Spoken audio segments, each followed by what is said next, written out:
bulletin, but unfortunately you were indisposed, as you explained to us. We're very grateful at a hectic time that you've made a moment to come into the studio to join us. Now, you might have thought that, or anyone would have thought that being in office as the Minister for Finance, with your additional responsibilities as a fairly new Member of Parliament, it must be said, that you might be looking forward to being away from the public front line for a bit and kicking your heels back on a small majority that on a small presence, should I say, that the NPP has in Parliament, and rather, resting. But the past week has been extraordinarily busy for you. For you, what is the experience of losing 50 members of Parliament and being down to a leading member, the ranking member on the Finance Committee of Parliament, but of a very minority group, a very small minority group in Parliament? What is that like compared to what you've previously experienced? Well, thank you, and good morning to your listeners. I have to first of all correct that I was in the last Parliament, the 8th Parliament. But fairly new. And then, yes, fairly new, and coming back. But I think that I was also on the Finance Committee in the last Parliament. And so, having served as Finance Minister, that certainly gave me the privilege, for my colleagues to invest the confidence they have invested in me in appointing me ranking member on the Finance Committee of the 9th Parliament. And so I appreciate the confidence of my colleagues for the role they've asked me to play. But why, one will not stay away is first of all because as a member of Parliament, your people sent you to represent them, but also to contribute in making policy and shaping policy for the country. And therefore, how do you shape policies? You shape policy by scrutinizing the government policy, and hopefully the government will take on board some of the corrections you make of their policies, some of the issues you draw attention to, and then also when you have done that, the country benefits from that. The country gains from that. The reason you need a strong opposition in a country is to ensure that the government does not go off track. What it has told Ghanaians it will do.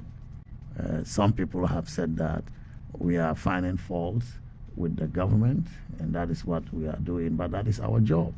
I mean, if you are ruling a line, you don't know where it bends, and so somebody has to draw attention. And if you are not watching and scrutinizing, how will you know that the line is not straight?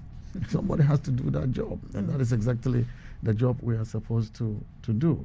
Our country is a majoritarian system, in which the majority decision holds, but the minority must have their say. And the fact that the minority is representing some Ghanaians, who have a stake in the affairs of this country, is the reason why the majority should allow the minority to also have their say, so that we are seen to be developing an inclusive country, in which benefits are shared by all, irrespective of the parties they belong to. So, I don't know how to fully respond to this question, but that's the role we have to play. And there is no time. Some people have said it is too early. Maybe they said it's because of what the president said whilst a candidate about having honeymoon, but there is no honeymoon in the governance of a country. It's a serious business. And right from day one, you ought to know that, people will watch you, and they will scrutinize what you do, and they will ensure that you are held accountable. I mean, there is no timelines for holding people accountable.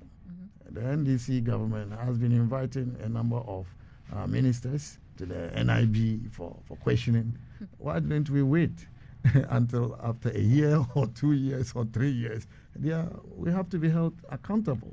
Well, to be fair to President John Dramani Mahama, I don't think he asked for any kind of extended honeymoon period at all from the Ghanaian public. And they did give him an overwhelming mandate on the 7th of December. But as you said, the job of the opposition to hold the government to account. And of course, your experience as a parliamentarian and in government, you come from a civil society background, obviously civil society organisation background, but your experience in government being very much from the point of power. So it must be an unusual shift for you being in opposition. The opposition will have its say. The say might not necessarily be taken into account. And moving that on a step, I wanted to ask you about what everybody is talking about in the news. But before that, let me say that I appreciate that President Mahama had an overwhelming support from Ghanaians, and that is a vote of confidence, a strong vote of confidence in him. But we also know that he who is given much, much is expected. And so there is always the tendency for people to think that because of the level of support the president got, the president should become complacent. No, that is not going to be the case. And although we are a few, but we are a mighty few, as our leader has always said. And even if our say is not taken, we have contributed our part. It will be better than what is happening elsewhere, where the minority would take arms, to fight the government. So it is better we stay in parliament there and Georgia, even you won't take my say, I know that I have said it, right? Rather than do what other countries, conflict-prone countries are doing, where the minority feeling depressed by the majority would take arms to fight in violent conflict, which really will not inure to the benefit of anybody in those countries. So Ghana has an established democracy, and democracy will require that we judge, even if we disagree. Georgia is always better than war. War, yes. So in seeking to hold the government to account on Tuesday, after the presentation of the budget speech by the new Minister for Finance, Cassialata Forson, you of course gave a now famous, some might say infamous, counter-presentation or counter-response off the cuff to the reading of the budget on the floor of Parliament. And indeed, later that day you were setting out on your own homepage what you described as the NDC's tax deception. The NDC having said quite clearly that rationalisation of taxes was a major area that it was going to tackle in its first budget.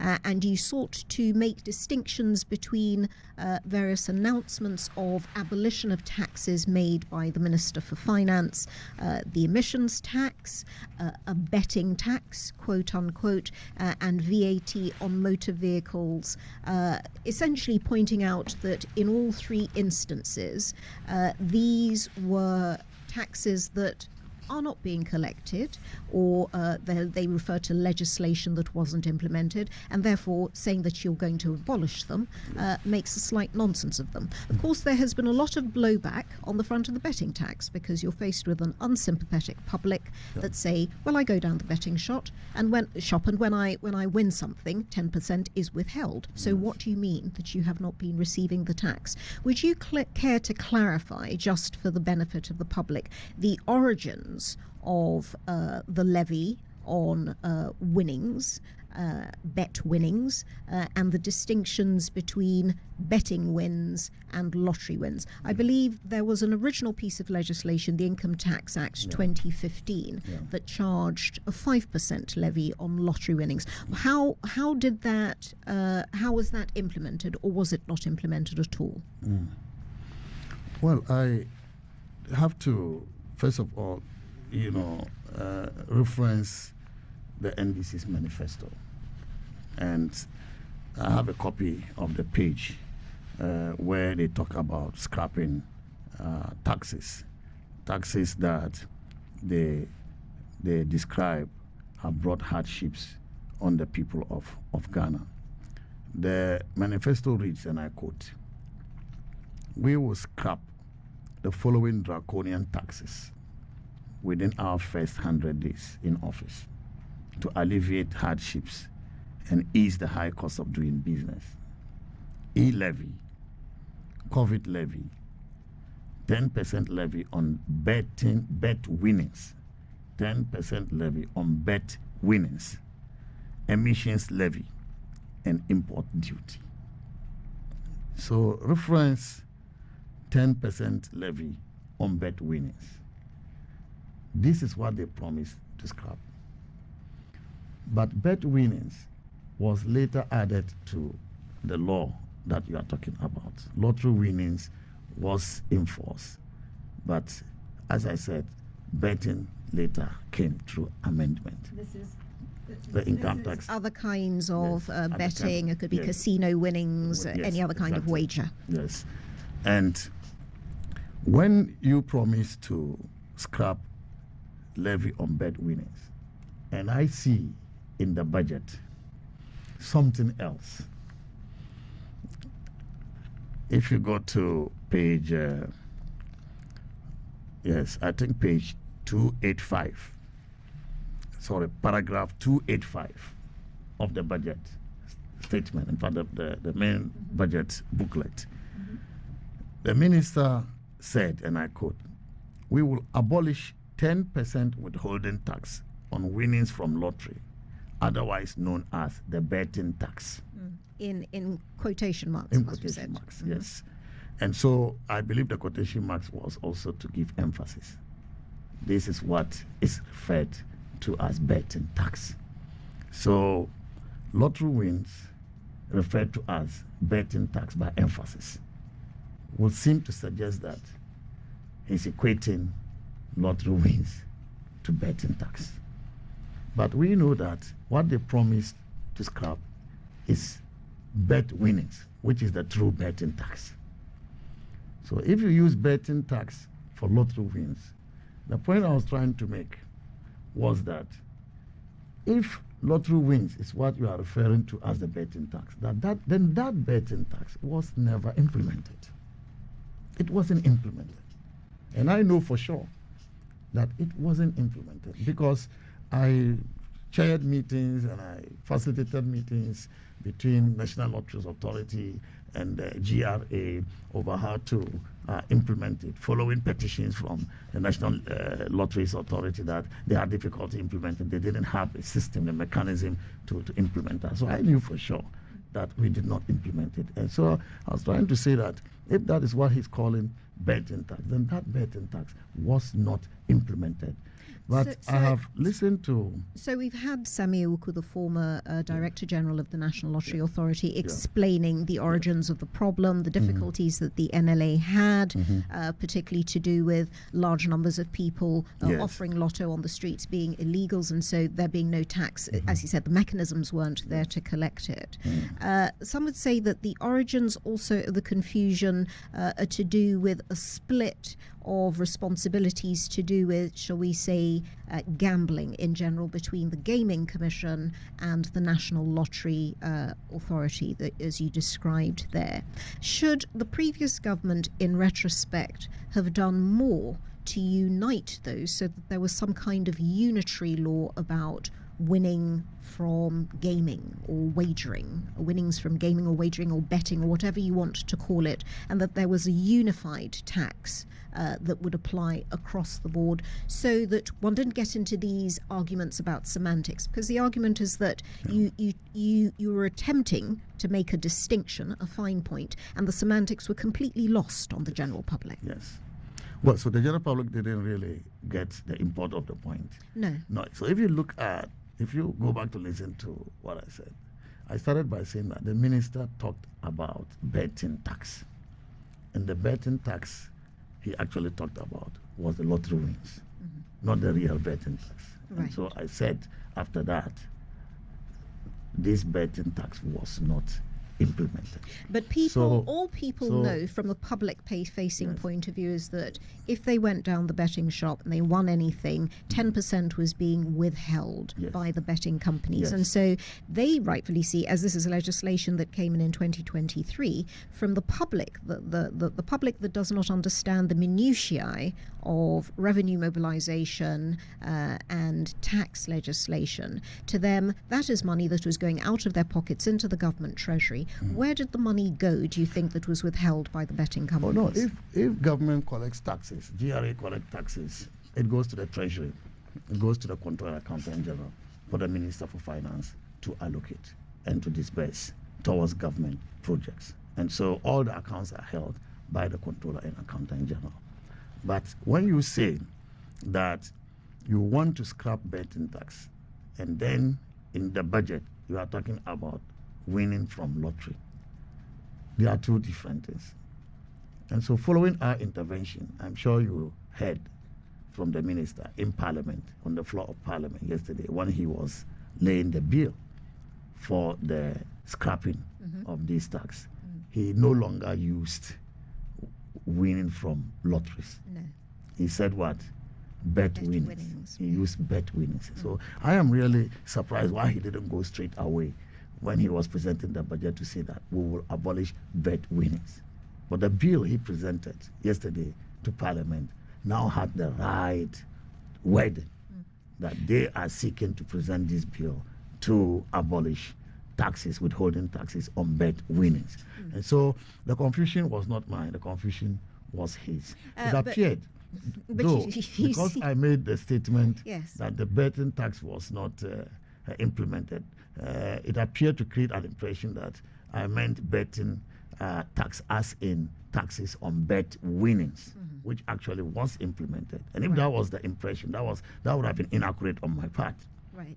Yes, so we need to, to distinguish the distinction between winnings from lotteries and bet winnings, as you which said. Is what they are seeking to. But in the way of these things, a gap in communication occurred. Let's put it that way, because all people know is what the effect is on their pocket, and so, if you like, there has been some level of, if you like, a lack of sympathy for your response. Now, you were very gracious in the way you have always been, in the same way as the lead up to the election. You were the one person who distinguished themselves by apologizing for the effect of the domestic debt restructuring on bondholders in this country, and even asking for Ghanaians' forgiveness. So you said if you misspoke, or if you led to what you had said had led to any misunderstanding, that you were sorry for that, and that this is exactly what you meant. But you're talking about semantics that perhaps are above the heads of most people. Another area of semantics, but this is not semantics, because in taxes, in tax law, you always have definitions of what you want to tax. The law defined betting. Okay. The law defined game of chance. The law defined other games, like lotto. It defines everything. So it is not about semantics. So if you want to abolish tax on bet winnings, the law provides for that. You should say that specifically. But if you refer to lottery win from lottery, as if that is the tax on bet winnings, then you are simply confusing the two, even though the law is very clear on what betting is, what game of chance is, which are all defined. So I don't think that is about semantics.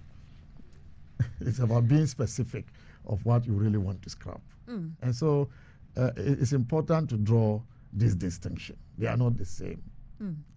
I'm happy that the minister has come to Parliament to clarify that they are seeking to abolish bet winning, tax on bet winnings, and not winnings from lottery as he presented in the budget, and which we sought to draw his attention to. Well, where it might strike most people from the general point of view about, say, the distinction that you're trying to draw between your position as a leading member of the opposition with particular interest and knowledge of the financial background to where Ghana is now. You're, of course, also very involved in the negotiation of the terms of the extended credit facility that Ghana still has with the International Monetary Fund and the World Bank. Another major point of contention, and some might call it semantics, some might call it not, is the business of data and which set of figures to rely on, particularly remarked on after the President's State of the Nation address towards the end of last month. What do you think can be done to arrive at a point where there is an agreed, mutually accepted data set towards which the whole country is working, and that is the generally kind of agreed position of where Ghana is at the moment? For example, there's even disagreement at the moment of what our debt to GDP ratio is. The opposition, in its response to the budget speech, being very keen, obviously, to make it clear that according to your calculations, our debt to GDP ratio is now under 62%. The Minister for Finance suggesting that it is still pushing 70. What can we do to begin to reach a consensus so that these slips of communication pose less of a problem? Nanaya, the reason why I describe this budget as propaganda piece is that a certain narrative has been rehearsed and rehearsed over and over to tarnish the image of the MPP government in terms of the management of the economy. And if you heard the President in the State of the Nation address, he started that, but even before the State of the Nation address, he had described the economy as being criminally mismanaged, right? And then he went to the State of the Nation address and repeated that the economy was in crisis. The economy he took over was in crisis. Then at the National Economic Dialogue, the minister and the President both repeated that the economy was in crisis. What they took over from us, reckless spending, over borrowing, etc., etc. But we knew that the budget was going to be used as the vehicle, to manipulate data to somehow confirm these baseless, founded claims made by both the President and the Minister. And that is what exactly happened. So when you talk about a mutually agreed data, what do you mean? Can there be a mutually agreed data when the government has a deliberate plan, a deliberate intention to use data to deceive, to misinform, to do propaganda?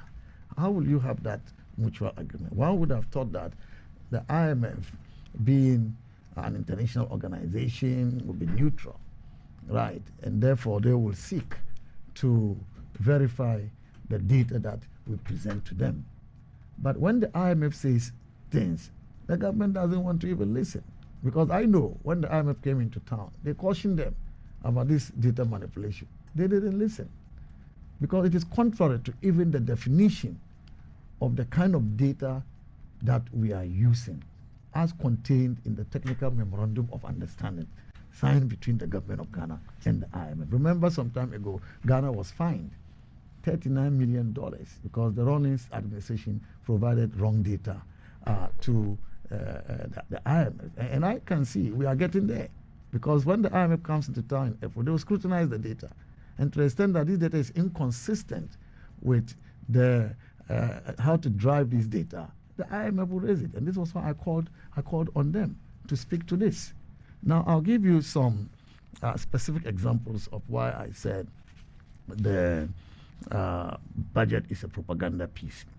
This debt to GDP ratio, they are disputing that it is actually close to 70 and not the 61.8%. It is not manufactured by us. The minister's budget has the 61.8%. If you go to Appendix 10A, page 237, it is well defined there. I can show you. Total public debt to GDP is here, 61.8. 61.8%. We didn't say it. It is the government that brought out this data. And so if you want to accuse us of putting out wrong data, when your own budget says otherwise and confirms the data we put out there, then I'm really at a loss. But you see, Nana, this is the trick. I saw a document which was supposed to be a draft speech the minister was supposed to read before the GDP data was issued by Ghana Statistical Service. And in that draft speech, he was coming to announce that the debt to GDP was 76%. You know, the narrative that the MPP did bad. Then the GDP data was released by Ghana Statistical Service, and when they calculated, it came to 61.8. Now, this 61.8% is actually less than the debt to GDP in 2019 before COVID, which stood at 65.7%. And so a government that has been accused of over-borrowing, useless borrowing, leaving government with a debt to GDP ratio of 61, lesser than it was in 2019 before COVID struck. That should tell you that if our debt levels were at sustainable levels before COVID, then they are even more at sustainable levels by the end of 2024. But this is a good news the NDC government doesn't want to hear. Now, when they left office in 2016, the debt to GDP ratio was 73%. 73%. Later in 2018, the GDP was rebased and it came down to around 56% artificially. But I can tell you that the real debt to GDP ratio that they achieved before the rebasing of GDP was 73%, compared with 61.8%. Why would they be happy? And so I was surprised that in the entire budget speech, there was no space for the minister to mention the debt to GDP ratio of 61.8%, even though he acknowledged that Ghana's debt to GDP ratio had declined. The minister fell short of mentioning by how much it has declined too. He couldn't mention it. He didn't have the courage because he didn't want to put out any news which was good, you know, to have been emanated from the MPP government. I was really shocked about that. But I'll give you other instances of propaganda in this budget. The minister also said that the MPP engaged in reckless spending. And because of the reckless spending, at the end of 2024, the total expenditure on commitment, including discrepancy, stood at 279 billion Ghana cedis. And this you can find on page 22 of the budget statement itself, the budget booklet. And he put this at 27%. That this was 27% to indicate that we had spent beyond the 21% that we had projected to spend. 27%. But I looked at the budget, the booklet itself. While the speech said we spent by 27% of GDP, the budget speech that he read, the booklet here, the budget book, says 23.7%. So which is which? What the minister read to the public or what is in the book? So what he came to do in Parliament was to do propaganda. You cannot say that the MPP government left office with a total expenditure, including discrepancies, of 27% of GDP, when your own budget document says 23.7%. And I can show to you as well. Indeed, but without wishing to go into the accusations again of semantics. Yes, but that is not all. These are figures, right? And data is not semantics. People would suggest that 23% plus is not desirable on the level of government. 23% should be relative to what the projection was. If you projected to spend 20.1% as it was, and you spend 23%, the deviation is within reasonable limits. Okay, but when you come to read in Parliament that we overspend, reckless spending, 27% of GDP in total expenditure on commitment, including discrepancy, when your own book later shows that it is 23.7%, then you were doing propaganda work. Then I add, let me add another issue. GDP growth. The Statistical Service announced that we achieved a real growth in GDP by 5.7% at the end of 2024. That was last year's growth rate. 5.7% is a very good news, especially given that we were coming from a crisis. COVID, Russia, Ukraine, and GDP went down to about 0.5% in 2020. GDP growth. So from 2020, we had not grown above 5%. About 5%. In fact, in 2021, it was around 5%. But to grow at 5.7%, which is the highest in 5 years, is a remarkable achievement. In fact, across the first 3 quarters of the year is above 6%. Yes. There was a downturn in the fourth quarter. To what would you attribute that? Yes, of course. In the fifth quarter election, there were people who were uncertain and they will slow down in their investments, etc., etc. So that always happens anytime you have elections. You see dumping interest, in investing in the country because of the over-politicization of issues. We raise the tensions as if Ghana is going to break and there is no serious investor. So those really affected our growth in the fourth quarter. But you will see in the first quarter, it grew by about 4.4%. In the second quarter by about 5 to 6%, and in the third quarter by about 7.2%, right? And so if any year growth is 5.7%, that is remarkable. The NDC, when they left office in 2016, they grew at 3.4%. In 2015, it was 4%. Throughout President Mohammed's first term, they had not grown up to 5%, not to talk of 5.7%. But you see, because the minister wanted to do propaganda, he attributed this growth to mining. And he actually tried to mock at this by saying galamsey. Now, the propaganda in this is that he was misinforming the Ghanaian public, because mining actually grew by 9.4%. But there were other subsectors that grew higher than mining. Construction grew by 9.6%. Communication, information and communication, digitalization, 15.8%. So why didn't the minister say that the growth was led by communication? Why didn't he say it was led by construction and rather said mining? Because it is believed that mining doesn't create many jobs as does construction. And so if he says it was influenced by mining, then he can come and say the growth was a jobless growth. Unfortunately, there are major other sectors that create many, many jobs: construction, information and technology, which grew above mining. That was propaganda he was trying to do. But is it not curious also that the galamsey, the money you were talking down on, you tend to rely on it for revenue to finance your budget by increasing the growth and sustainability levy from 1% to 3%, more than 200% increase.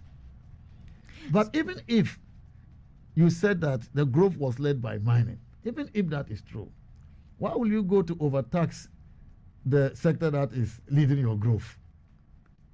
Is that economics? Well, some might have said in counter response that the NPP government outgoing, of which of course you're a prominent member, was getting to the point of over-relying on gold as the largest single source of foreign exchange into our exchequer, and that if you had been re-elected, despite some, if you like, prevarication about exactly what you were going to do on the level of taxation of receipts. The NDC has always been quite clear about wanting to promote growth of the gold mining industry, the extractives industry in general. Looking back to, if you like, the record of the NPP government that you were such a prominent member of until recently, do you think that perhaps perhaps there was, even by the Akufo-Addo government, an over-reliance on at least the prospects to come from gold, because, say, the growth that you're describing in the communications sector was starting from a relatively low base in actual terms compared to extractives?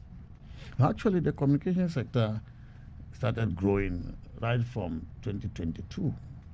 We saw appreciable growth, coming from about 4% to about 5% in 2023. And then, in fact, if you look at even this quarter, last year, first, second, three quarter, it grew around 8% in the third quarter.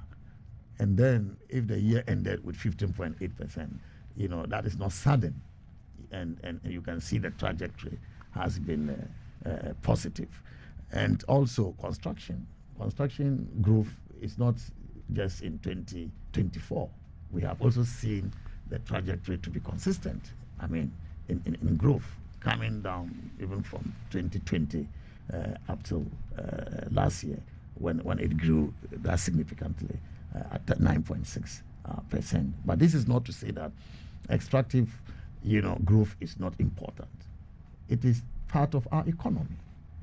And even as I speak to you, Ghana is investing to find more oil and gas. We are investing to produce more solid minerals. We are investing to even start the mining and production of lithium. So they are part of our economy. And if you put in money, you must generate a return.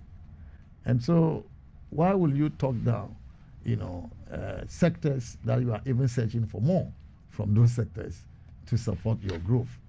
Except that we could even be growing more if we were to, transform these resources we are extracting into final goods for consumption and for export. We would even grow more. For example, the lithium, assets that we have discovered. If we set up a battery manufacturing plant in Ghana, for example, we will be growing more, because apart from the extraction, you are also going to generate growth from the production of batteries. So the growth could even double. And so we shouldn't talk down on the contributions of the extractive industry to our country. What we need to focus our attention on is to transform, to create more value chains within the extractive industry. And if we can even get final goods from this industry, we should channel our attention there. Some other countries who don't have these resources, they buy the resources from us to develop value chains and to develop final goods out of that. And then we say that because we are extracting, then we are not doing well. We are doing well. And we have enormous potential. First, because these extractive resources are here.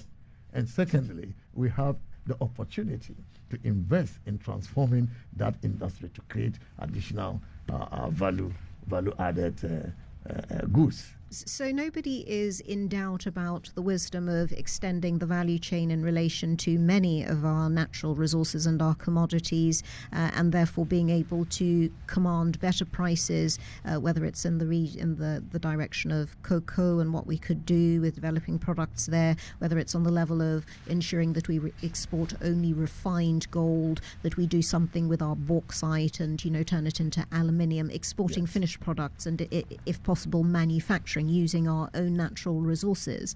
How do you think that your plan as a government that hoped to be re-elected on the 7th of December in any way substantially differs from the NDC plan for the real economic growth, the stuff that one should be talking about perhaps, or that people are more interested in, where the money is to come from, particularly to fuel or to make possible job creation? You see, as a government, you have to be intentional about this. And that was what President Akufo-Addo decided to do.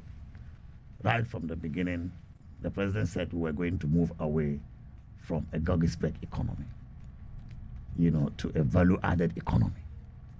And so his attention went to some of our natural resources that could be turned into integrated industries.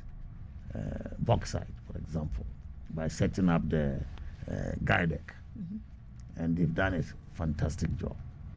Then he also set up the steel, iron and steel in the north. Right? Yes. So that was the plan.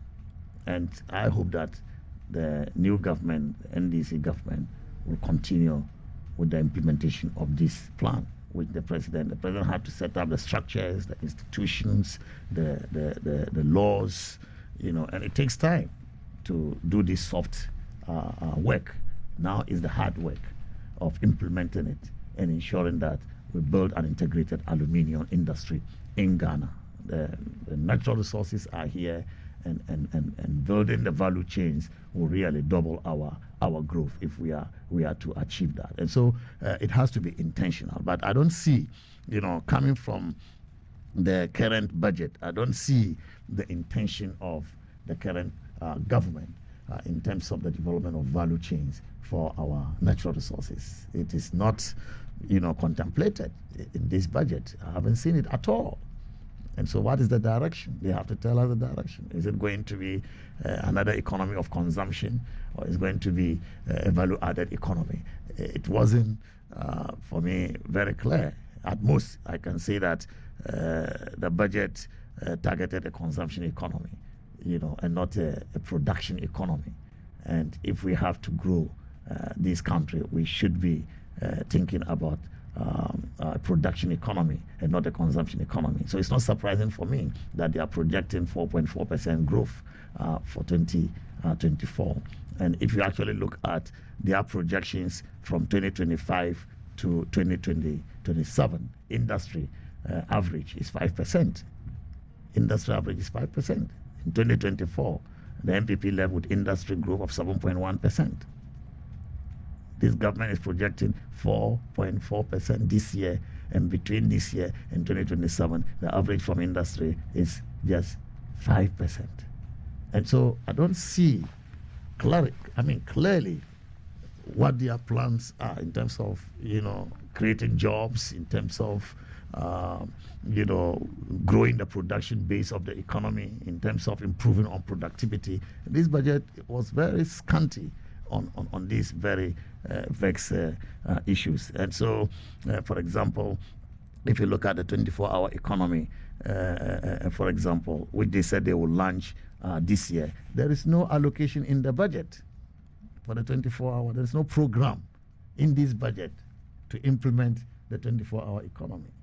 And I thought that was the priority of the president, to the extent that his first appointment, my senior brother Agusitano, who oversees the 24-hour economy. That was the first appointment by the president. Now, 2 months later, you present a budget and there is no program on the 24-hour economy, only for you to say that you are yet to launch it, you are yet to bring the policy to Parliament. Now, if you are going to launch it this year, you would have budgeted, you would have made allocation in this budget for the implementation of the program. Maybe we can hope that it may just be launched, the pump and pageantry, but actual implementation will start in 2026. And that is if we are lucky for the minister to make an allocation to the 24-hour economy. And so for those who had their hopes that the 24-hour economy was going to answer their questions in terms of jobs, I'm afraid, I'm really sorry, the budget really doesn't show the intent of the government to implement this initiative, because there is no allocation. I've gone through the budget, there's no allocation for the 24-hour economy. There might not be a specific allocation, but the Minister for Finance would first of all say that the business of the finer detail of where economic growth is to come for is to be spelled out by the sector-by-sector presentation. The sector by sector, they say they will come and present, but it's the main budget book. Right. What each sector is going to do is here. It's in this booklet. But it's a presentation that they now have to come and do in Parliament. The presentation and how it's to be absorbed into the existing allocation, how it's to be absorbed into the existing allocation that they have been given by the Minister of Finance is what he would say is perhaps to be seen. This budget is as our budget, as we called it, Dada budget. Am I right with my tree? No budget. I shouldn't be asked to be an authority on G. And people might accuse you of doing propaganda. I'm saying this because I want to back this with evidence. I mean, it's a budget of deception. And I've just talked about the 24-hour economy and the fact that, during the campaign, it was a major campaign item. Perhaps the policy of the 24-hour economy is to be applied to the Nkete policy. We don't know at the moment. But I have to make this point. I think I really want to make this point.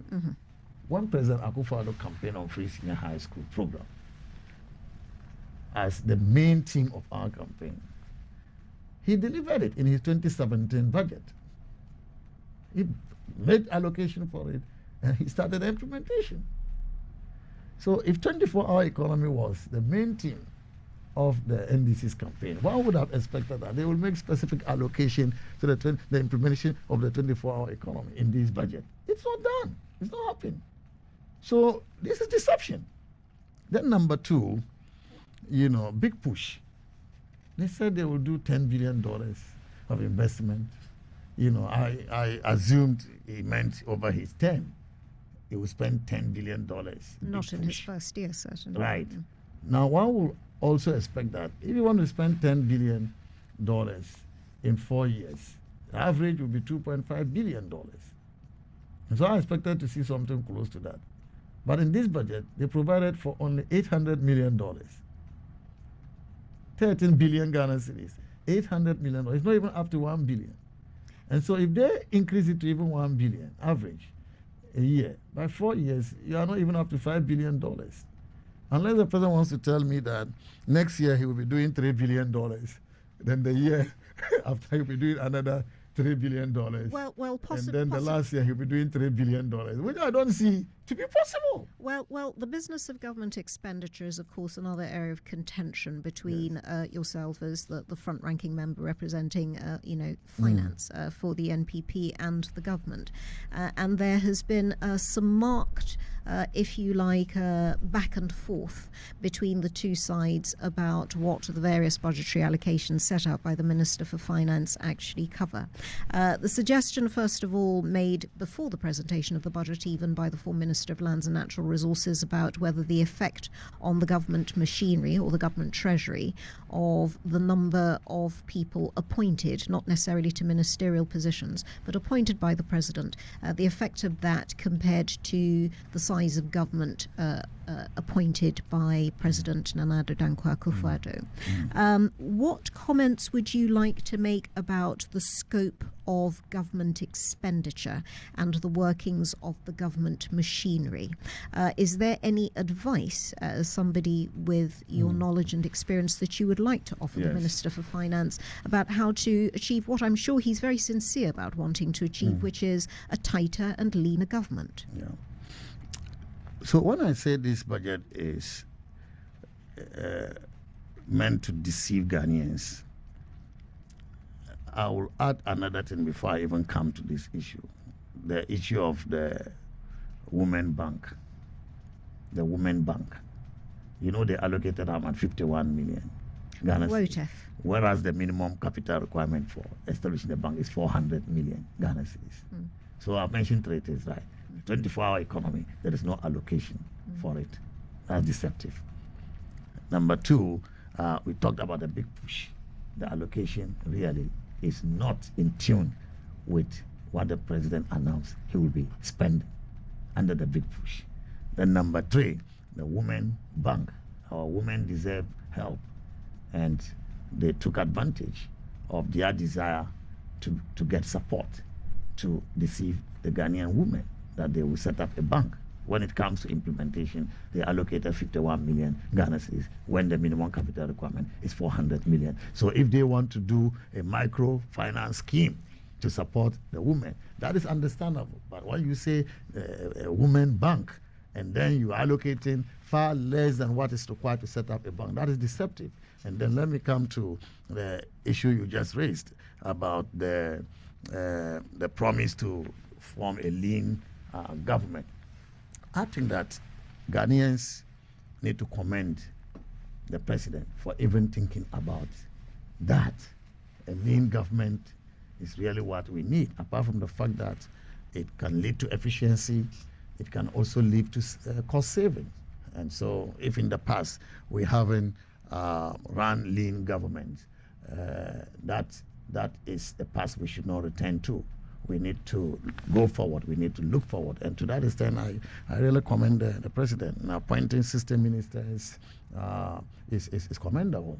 But what we have said as a minority is that the president has also made many appointments. And also, you do not determine how lean a government is just in terms of the numbers of people employed, but in terms of also the expenditure. Because if you have to make cost savings, it comes from the expenditure side. But if you look at what this government is programming to spend, it doesn't suggest that the president is fulfilling the promise of having or running a lean government. We have put out, for example, the comparison between compensation, allocation for government machinery, Office of Government Machinery.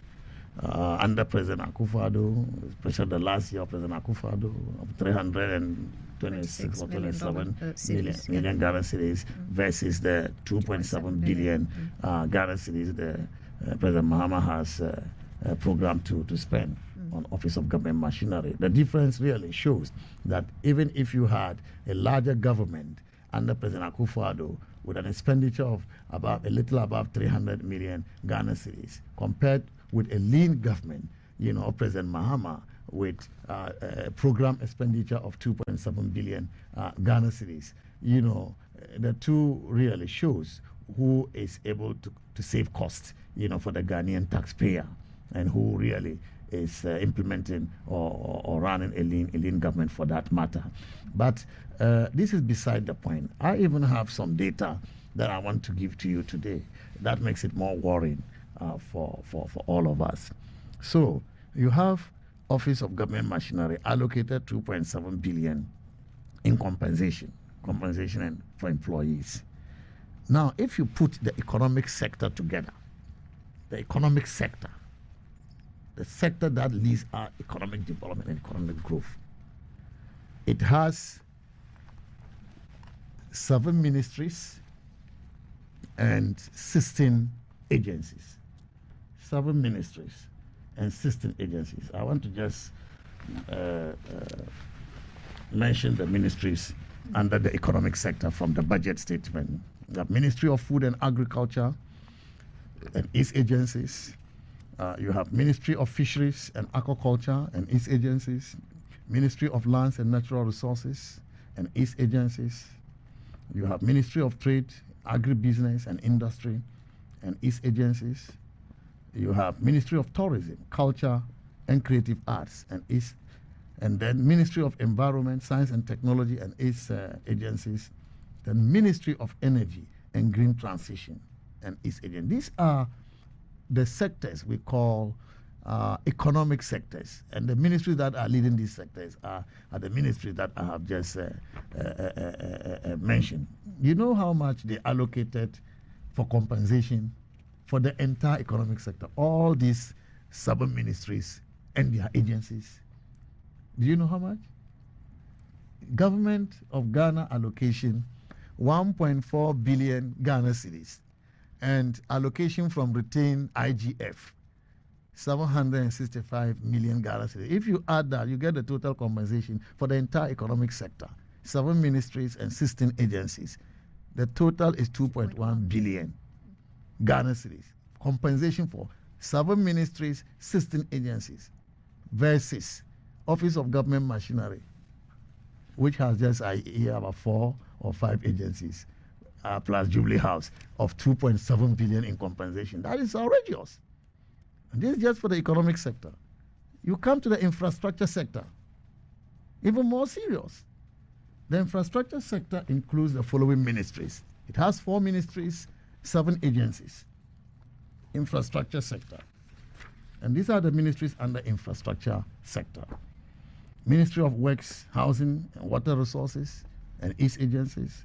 Ministry of Roads and Highways, Ministry of Communication, Digital Technology and Innovations, and its headquarters and its agencies, Ministry of Transport and its agencies. That's what we call infrastructure sector. Entirely. 4 ministries and 7 agencies. The allocation for compensation for all of them, from GOG, Government of Ghana, allocation 284 million Ghana cedis. From retained IGF of 494 million. If you add that, total compensation is 765 million Ghana cedis.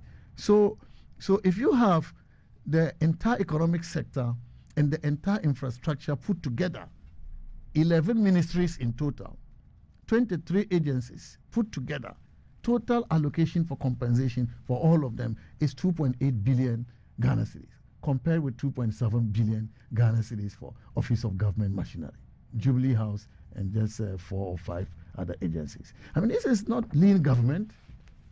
This is not lean government. Some might say this is outrageous. The reorganization of the government machinery, because we know, of course, that President Mahama reduced the number of ministries from 22 to 23 to from 30 to 23, has involved the absorption of a large number of people into the office of government machinery or into the presidency in some shape or form. But just to conclude, Honourable Mohammed Amin Adam, I wanted to ask again, looking forward, it might be a question of disagreement about terms of definition, but there was a clear indication from the Minister of Finance setting out his budget statement that this was an austerity budget that he was presenting. He was looking to rein in waste and what he and the governing party see as areas of reckless expenditure, as he would describe it, by the previous Akufo-Addo government.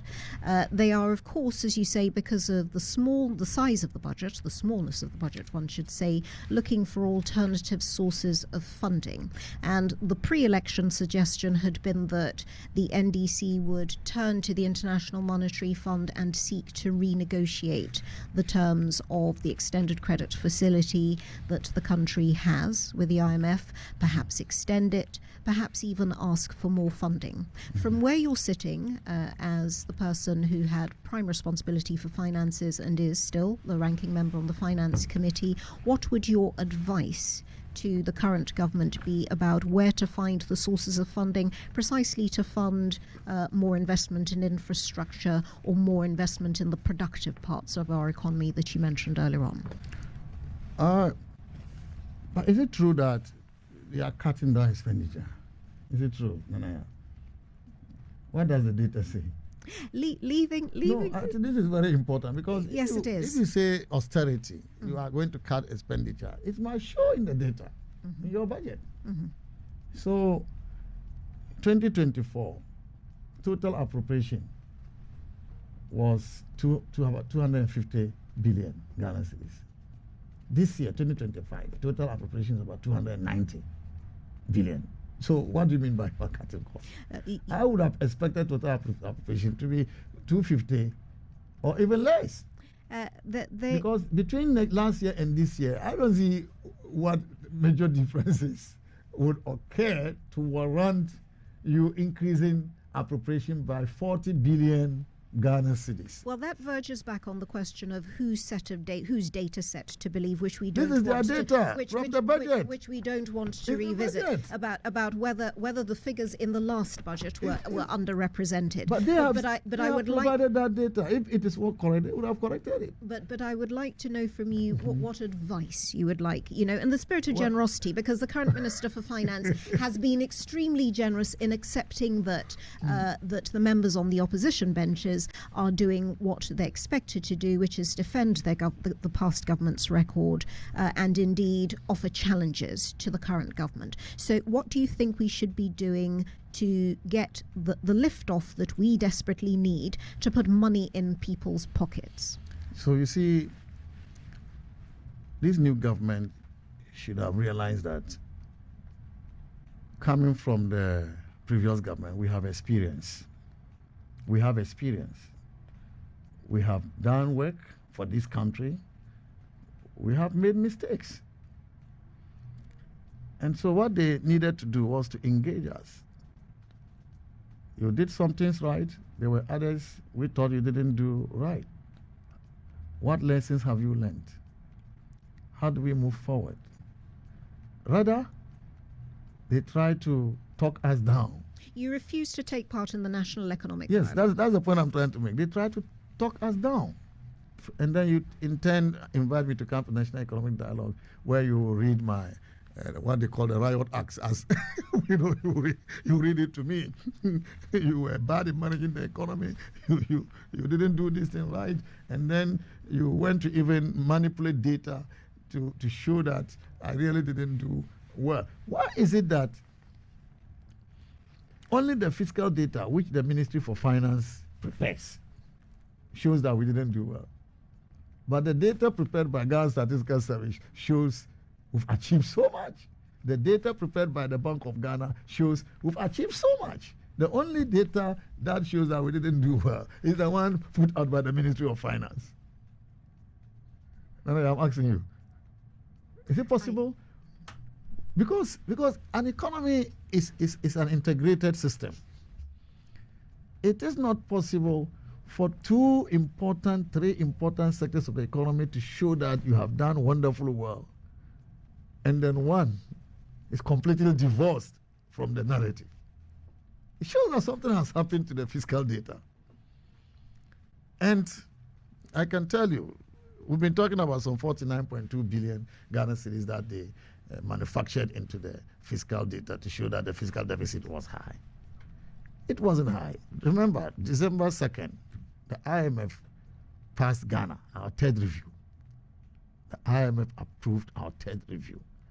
The data was good. It was sound, verified by IMF. IMF is independent. It's bigger than Ghana. So what interest would they have in, passing Ghana when Ghana has not passed? December 2nd. And they said the economy was doing well. Then 2 months later, the fiscals have changed dramatically. What would have happened? So, you see, the IMF defines how to derive the fiscal balances. It defines it. And it agrees that there will always be arrears. But the arrears have to be audited and processed into the gift mix system, what we call gift mix system. That is the arrears that should go into the determination of the fiscal balances. Now, this government manipulated the data and brought in arrears that were not verified or audited. 49 billion. And the minister alluded to this. The minister said, this is very important. Honorable, the minister said, I'm afraid we're out the of minister time. said, yes, very briefly. Paragraph 252 I of the budget, that he is here to audit the 49.2 billion Ghana cedis. So if you haven't audited this data and it's not been processed into the gift mix, how do you call them arrears? And that is what you smuggled into the budget to determine your fiscal, showing that the MPP led power with overall fiscal balance of 7.6% and then primary balance of 3.1%, and therefore they didn't manage the fiscals well. I am really sorry. And because of what he has done, the effect is already being felt on Ghana. Ghana's economy is being hit. You know what? Bloomberg reported the very day he presented the budget, Ghana's dollar bonds became among the worst performing bonds in the market, on the international market. Our dollar bonds fell by 1.8% on a dollar. Ghana has lost. And in terms of interest rates on our international bond, what we call sovereign bonds, the interest rate went to 7%. When 3 months ago, they were just 5%. So Honorable Amin sovereign Adam, bonds have spread to the 700 basis points. 3 months ago, they were just around 500 basis points and even falling. And when your interest rates are going up for your international bonds, it means you are losing. And this is what manipulation of data can do to an economy. They may think they are hurting the MPP, but they will pay for it rather. Well, prognostication that doesn't sound very positive or very warm, shall we say, looking forward. But Muhammad Amin Adam, we are so grateful to you for having come into the studio, for joining us on the Asaase Breakfast Show, all to be played out in the coming months, and we hope you'll revisit us soon so that we find out actually whose data best met the reality and what we can look for by way of, we hope, growth in our economy. Thank you very much for joining us on the Asaase appreciate the Breakfast opportunity, Show. and thank you to the Ghanaian people who had opportunity to listen to us today. Thank you very much. The pleasure is ours. Stay tuned to the Asaase Breakfast Show. Coming up next, an executive interview.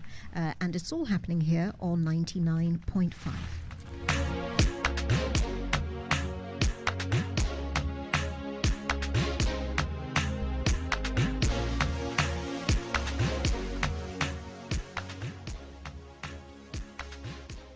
Auntie T, I beg, fix me go better Ghana.